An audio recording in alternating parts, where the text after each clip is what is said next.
Smartphone পড়াশোনার প্রধান অন্তরায় এই সাবজেক্টে আমরা বিপক্ষ দলেরা বিজয়ী হয়েছি, এইটাতে খুব ভালো লাগছে। আমরা বিপক্ষ দল জয়ী হয়েছি। আশা করি ভবিষ্যতে যদি কোনো কম্পিটিশন হয় এরকম জয়ী হব। বিতর্কের বিষয়টা ছিল স্মার্টফোন পড়াশোনার প্রধান অন্তরায়। আমরা স্মার্টফোন দিয়ে অনেক পড়াশোনা করে থাকি, অনলাইন ক্লাস করে থাকি, তাহলে এটা সম্পূর্ণ স্মার্টফোন অনেক উপকারী একটি জিনিস। আমরা এর মাধ্যমে অনেক ধরনের পড়াশোনা করে থাকি।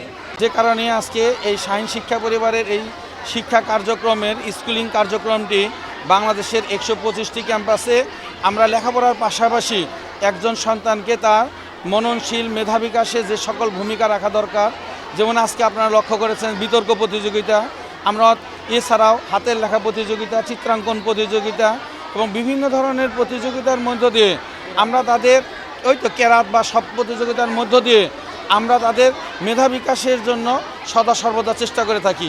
আমাদের এখানে মেইন লক্ষ্য থাকে দুইটা, যে একজন শিক্ষার্থী যেমন জ্ঞানে গুণে বিদ্বান হবে, তেমনিভাবে তিনি পারিপার্শ্বিক যেটা কোকারিকুলাম বোঝায় সেটার দিক থেকেও তিনি একদম স্বয়ংসম্পূর্ণভাবে গড়ে উঠবেন, যেন তার মেধা বিকাশে আলো বিকাশে তার মনের বিকশিত অবস্থানটা অনেক বৃহৎ আকারে যেন ফুটে ওঠে।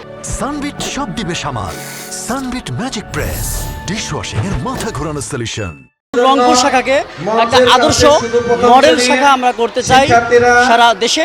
সেই লক্ষ্যেই কিন্তু আমরা প্রতিদিন এদেরকে এই ধরনের শিক্ষামূলক কার্যক্রম পরিচালনা করে থাকি।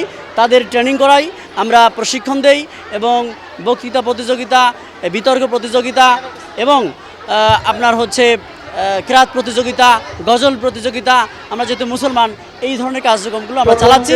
আলহামদুলিল্লাহ, যেটুকু করছে এত বড় একটা মঞ্চে এবারেই প্রথম।